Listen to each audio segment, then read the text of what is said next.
자, 시작.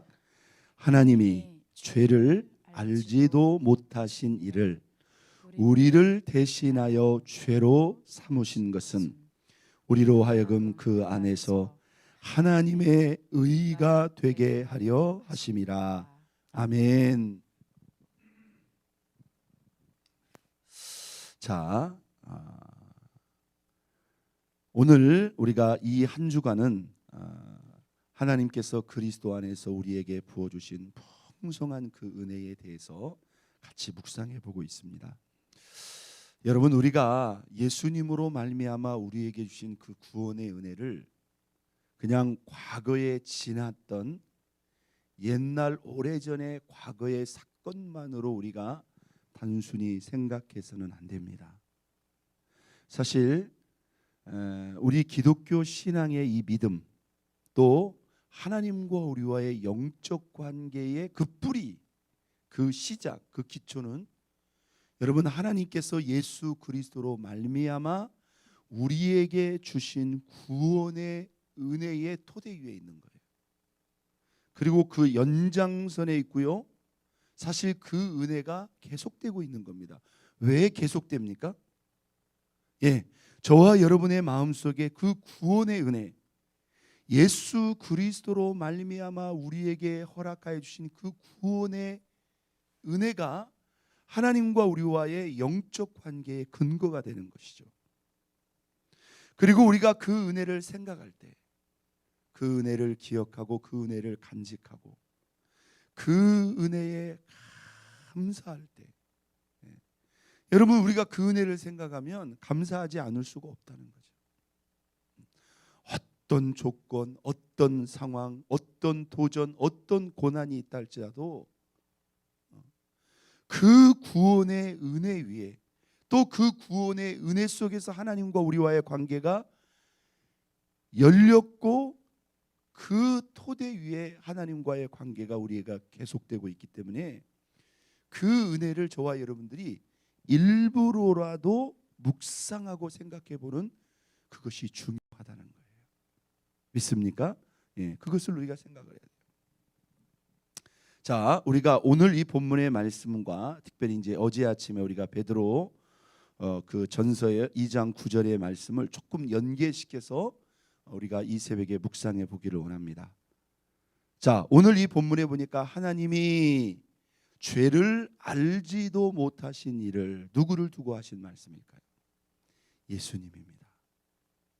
예수님은요, 죄가 없고 죄를 전혀 짓지도 않으셨을 뿐만 아니라 오늘 이 본문에 죄를 알지도 못하십니다. 우리가 흠도 없고 점도 없고 거룩함에 온전히 깨끗하신 분이 바로 누구예요? 우리 예수님이에요. 하나님이 죄를 알지도 못하신 이를, 누구를? 우리를 대신하여 무엇으로 삼았다? 죄로 삼았다. 죄로 삼았다. 죄를 알지도 못하다. 이 말은 죄와 전혀 상관도 없으신 거룩하고 흠이 없으신 온전하시고 순결하신 그 예수님을 우리 대신하여 우리의 죄를 삼았다는 거예요. 여러분, 죄를 지키는 우리가 졌죠. 원래 우리의 죄였다 이 말이에요. 그런데 하나님께서 우리의 죄를 감당하시는데 그 흠도 없고 점도 없고 죄를 알지도 못하신 예수님을 우리의 죄로 삼아서요, 우리가 받아야 될 그 죄의 징계와 형벌과 심판을 그 예수님이 온몸으로 대신 다 감당하신 거죠. 여러분, 이렇게 하신 이유가 뭡니까? 오늘 본문 하반절, 우리를 대신하여 죄로 삼으신 것은 우리로 하여금 그 안에서, 그는 예수님이죠. 예수님 안에서, 예수님을 통해서, 예수님으로 말미암아 뭐가 되게 하려 함이라? 하나님의 의가 되게 하려 하심이니라. 여러분, 예수 그리스도를 믿음으로 말미암아 우리가 하나님 앞에 얻은 이 의에 대해서도 우리가 성경적인 이해와 확신이 있어야 됩니다. 여기서 의라는 것은 그렇게 수많은 죄를 지은 우리가 예수 그리스도가 우리의 죄를 대신하여 십자가의 형벌과 고통을 우리 대신 그 죄값을 치렀기 때문에 우리는 그 죄와 전혀 상관없는 하나님 앞에 옳다, 바르다, 의롭다 인정함을 받을 수 있는, 우리가 흔히 믿음으로 말미암는 이신칭의라고 하죠. 우리가 하나님과 그 죄와 전혀 상관없는 의로운 존재로 설 수 있는 그런 은혜가 우리에게 부어졌다는 거예요. 여러분, 예수 그리스도로 말미암는 이 의가 우리에게 주어졌기 때문에 저와 여러분이 거룩하신 하나님과 관계가 시작될 수 있는 거예요. 여러분, 이게 사실은 구원의 은혜의 1단계라고 말할 수 있습니다. 의롭다함을 얻어야만 우리가 하나님의 자녀가 될 수 있는 거예요. 자녀가 먼저 될 수 있는 게 물론 동시선상에 바로 이어지는 구원의 은혜입니다만, 의롭다 하심을 얻었기 때문에 하나님의 자녀가 될 수 있고 하나님의 백성이 될 수 있고, 의롭다 하심을 얻었기 때문에 성령님이 우리 안에 들어오실 수 있고 하나님과 우리와의 영적 관계가 시작되고 이어질 수 있다는 거예요. 믿습니까?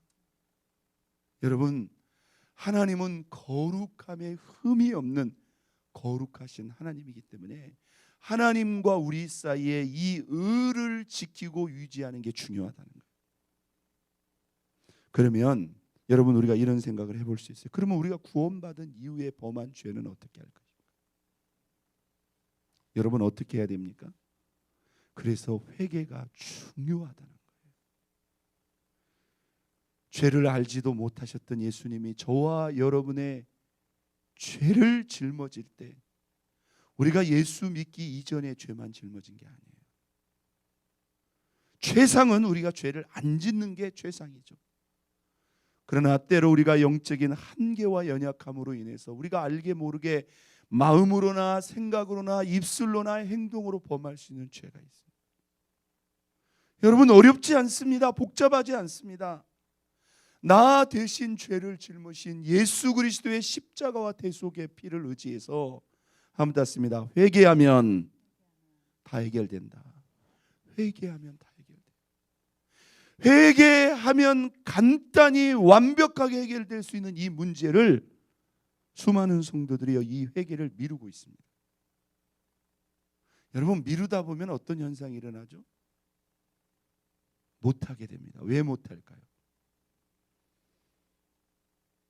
기억에서 사라지게 된다는 거예요. 여러분, 이게 문제입니다. 그래서 여러분, 우리가 이 지혜로운 성도, 진짜 하나님 앞에 선명하게 뚜렷하게 하는 성도들은 회개를 절대로 내일 일로 미루지 않아요. 여러분, 하나님과 우리 사이에 이 죄라는 것은요, 마음, 생각의 죄까지도 다 포함이 된다고 그랬어요. 그러니까 여러분, 우리가 자기 전에 다 기본적으로 씻잖아요. 하루를 넘기기 전에 우리가 반드시 우리 자신을 뒤돌아보는 시간 가져야 되고요. 여러분, 주님, 이 죄에 있어서 가장 큰 문제는 죄의 값을 치르는 거예요. 근데 주님이 다 치렀단 말이에요. 우리가 해야 될 일은 그 주의 보혈 의지해서 고백하기만 하면 돼요. 그래서 하나님과 우리 사이에 그 어떤 것도 막히지 않는 이 온전한 의의 관계를 우리가 지키고 유지하는 거, 이게 중요한 겁니다. 믿습니까? 예. 여러분, 하나님과 우리와의 관계에 그 어떤 것도 제한이 될 수가 없다는 거예요.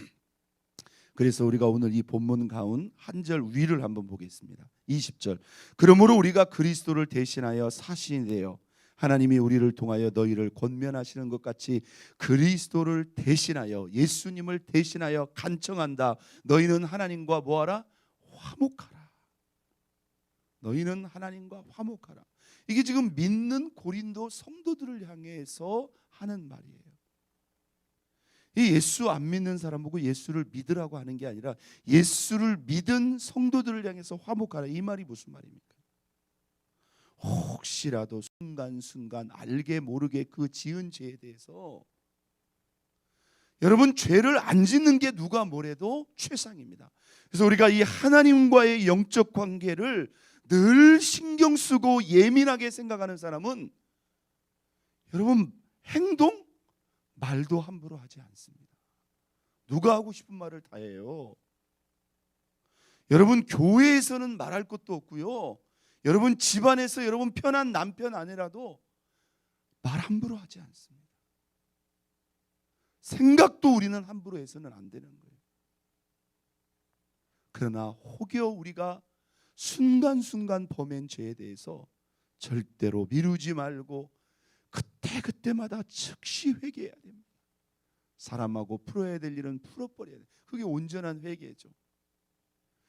여러분, 여기 우리가 이렇게 한번 생각해 보세요. 그 안에서 하나님의 의가 되게 하려 함이라. 여러분, 하나님과 우리 사이에 누가 의가 되시는 거예요? 죄를 알지도 못하신 분으로서 우리 죄를 담당하신, 한번 닿습니다, 예수 그리스도가 우리의 의가 되신다. 여러분, 예수 그리스도가 우리의 의가 되시기 때문에 우리는 예수를 통해서 하나님 앞에 나아가는 거예요. 믿습니까? 여러분, 절대로 회개 가볍게 생각하지 마세요. 적당히 하지 마세요.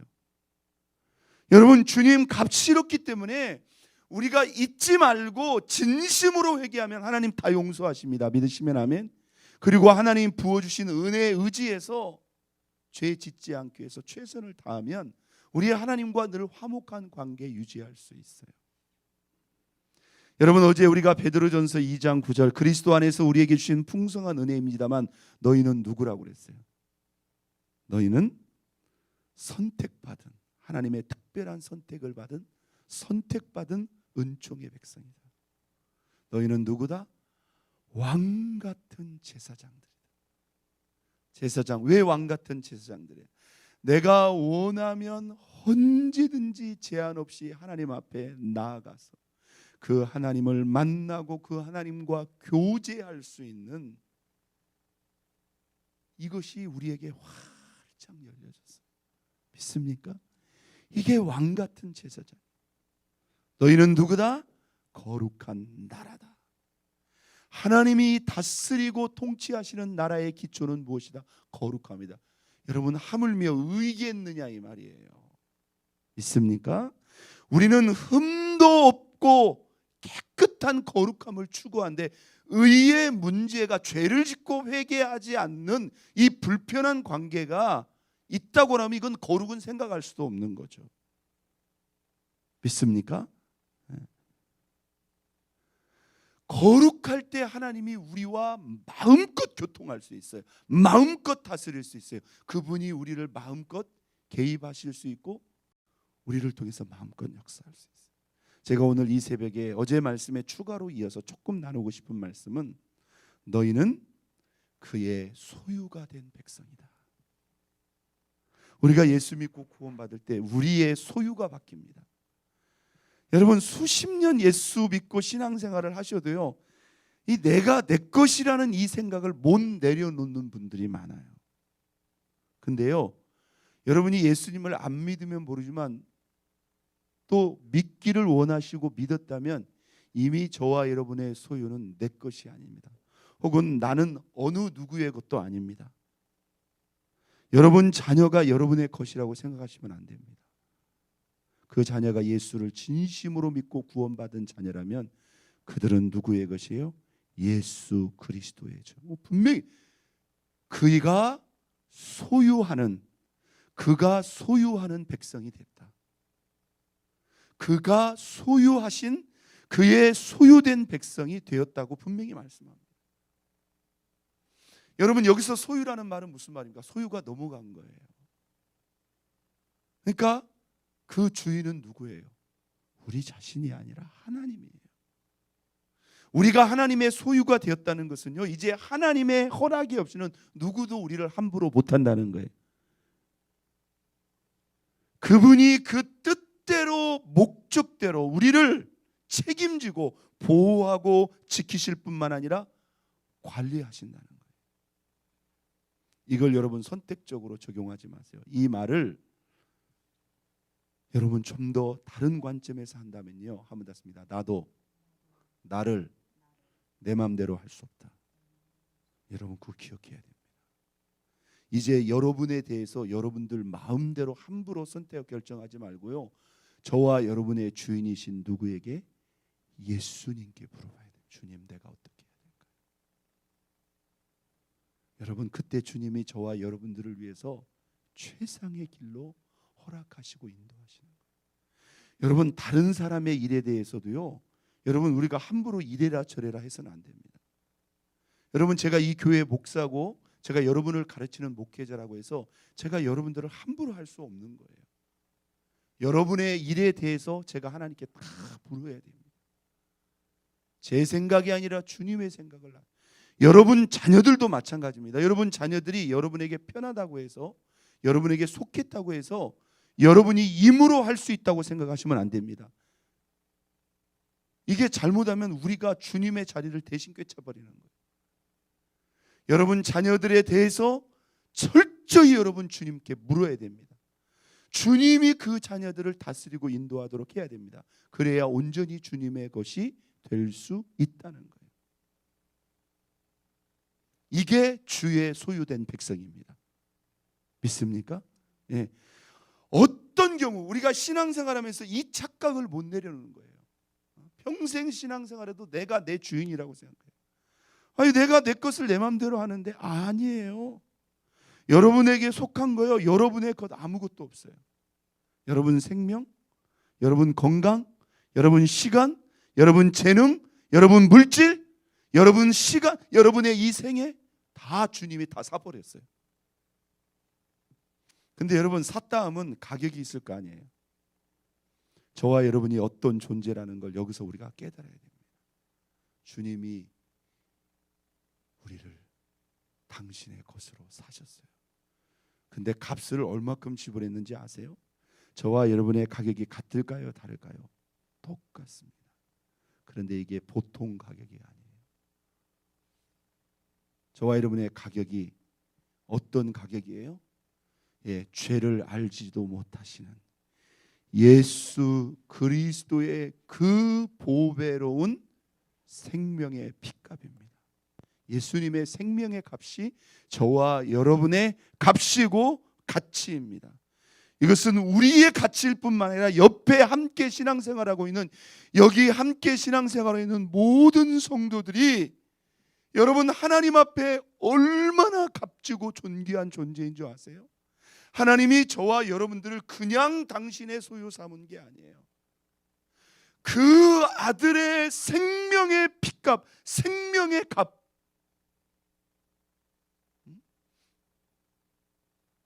여러분, 이게 보통 가격이냐 이 말이에요.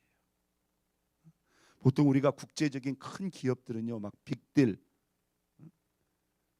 막 뭐 우리나라 돈으로 뭐 몇 조, 몇십 조를 이렇게 주면서 막 기업들을 서로 인수 합병하지 않습니까? 엄청 문학적인 그것도 그만큼 가치가 있는 거예요. 여러분, 그것과 저와 여러분들을 비교할 수 있을까요? 저와 여러분들을 간단한 존재라고 생각하시면 안 됩니다.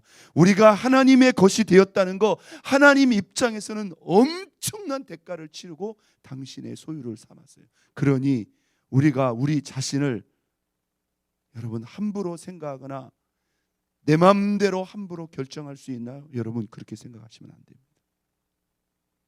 우리 자신을 그런 값으로 귀하고 존귀하게 생각해야 되고요. 여러분, 옆에 함께 신앙생활하는 우리 성도님들이 하나님의 눈에 그렇게 값지고 소중한 분이라는 것을 여러분 잊지 말아야 됩니다. 오늘 예수 그리스도로 말미암아 우리에게 주신 이 참된 의, 여러분 이것이 소중한 거예요. 그리고 구원받은 이후에도 우리가 즉시 잊지 않고 회개함으로 그 의를 지켜가고 유지하는 것, 그래서 하나님과 화목한 관계 속에서 꺼리낌이 없이 주님을 예배하고 섬기는 것이 중요하다는 것.